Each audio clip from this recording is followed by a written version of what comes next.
ប្រិមិត្តជាទីគោរពតាមពិតគឺបែបនេះសោះក្រុមការងារព័ត៌មាននិងប្រតិកម្មរហ័សនៃស្នងការដ្ឋាននគរបាលខេត្តកណ្ដាលសូមធ្វើការឆ្លើយតបជូនសាធារណជនទៅនឹងករណីបរិសម្នាក់ថាត្រូវបានជនសង្ស័យមួយក្រុមប្លន់យកប្រាក់ចំនួន$600ប្រាក់រៀលចំនួន160000រៀលខ្សែកនិងចិញ្ចៀននៅតាមបណ្ដោយផ្លូវក្រវ៉ាត់ក្រុងទី3ស្ថិតក្នុងភូមិលេខ5សង្កាត់ស្វាយរលំក្រុងតាខ្មៅខេត្តកណ្ដាលបន្ទាប់មកត្រូវបានបណ្ដាញសារព័ត៌មានយកមកចុះផ្សាយជាបន្តបន្ទាប់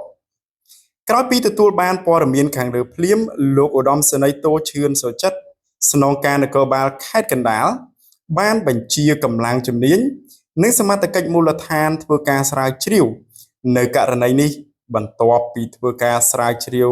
យ៉ាងយកចិត្តទុកដាក់បានឲ្យដឹងថាបរិសុទ្ធឈ្មោះសុក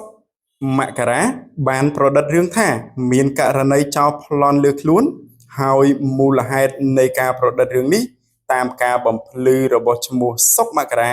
បានឲ្យដឹងថាមូលហេតុដោយសារតែខ្លួនបានឈរឈ្មោះជំនួសមិត្តភ័ក្តិបានខ្ចីប្រាក់អង្គការនៅក្នុងរោងចក្រចំនួន$580ហើយមិត្តភ័ក្តិមិនសងអង្គការគេចខ្លួនទៅរស់នៅប្រទេសថៃទើបខ្លួនគ្មានប្រាក់ទើបយកខ្សែកចិញ្ចៀនលក់នៅក្នុងផ្សារតាខ្មៅបានចំនួនប្រាក់នោះគឺ$400បូកជាមួយនឹងប្រាក់បងស្រីចំនួន$200ផ្ញើឲ្យយកទៅបង់ធនាគារយកទៅសងអង្គការរួចនៅថ្ងៃទី11ខែមីនាឆ្នាំ2025វេលាម៉ោង13:00នាទីខ្លួនបានជិះម៉ូតូមករកទិញអីហូបនៅក្រុងតាខ្មៅរហូតដល់ម៉ោង18:50នាទីទើបជិះម៉ូតូតាមផ្លូវក្រវ៉ាត់ក្រុងឆ្ពោះទៅផ្ទះជួលនៅភូមិឫស្សីស្រុកឃុំឈើទាលស្រុកគៀនស្វាយវិញក៏ប្រឌិតរឿងភូតកុហកអ្នកសារព័ត៌មានថាមានជនសង្ស័យមួយក្រុមមានគ្នាចំនួន6នាក់ហេតុប្រុសជិះម៉ូតូចំនួន3គ្រឿងនិងអ្នកជិះពីក្រោយបានយកកាំបិតចុងស្រួចមកភ្ជង់ចំក្បាលពោះរបស់ខ្លួនហើយគំរាមឲ្យដកប្រាក់ចេញពីក្នុងកាបូបប្រាក់ដុល្លារចំនួន$600ប្រាក់រៀលចំនួន160000រៀលដោះខ្សែកដោះចិញ្ចៀនយកទៅឲ្យក្រុមជនសង្ស័យទាំងនោះរួចនាំគ្នាជិះម៉ូតូគេចខ្លួនអស់ប្រកាសមែនហើយបច្ចុប្បន្ននេះជនសង្ស័យកម្លាំងជំនាញកំពុងតែកសាងសំណុំរឿងចាត់ការតាមនីតិវិធីផងដែរបាទនេះគឺជាករណីបាទដែលកំពុងតែមានការចែករំលែក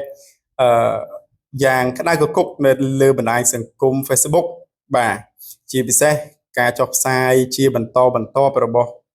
បងប្អូនអ្នកសារព័ត៌មានយើងថាបាទ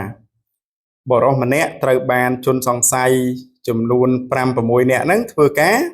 គំរាមដោយយកកាំបិតចុងស្រួយគំរាមគាត់ហ្នឹងយកលុយយកប្រាក់យកគ្រឿងអលង្ការអស់ពីខ្លួនហើយការពិតនោះគឺមិនមែនទេគឺជាការប្រឌិតរឿងរបស់គាត់ទេបាទគឺជាការប្រឌិតរឿងទេវាមិនមែនជាការពិតទេហើយសង្ឃឹមថាពុកម៉ែបងប្អូនដទៃទៀតសូមកុំយកគំរូតាមបងប្រុសម្នាក់នេះណាប្អូនប្រុសម្នាក់នេះឲ្យសោះវាគឺជាការប្រឌិតរឿងបំពុលសង្គមបាទគឺជាការ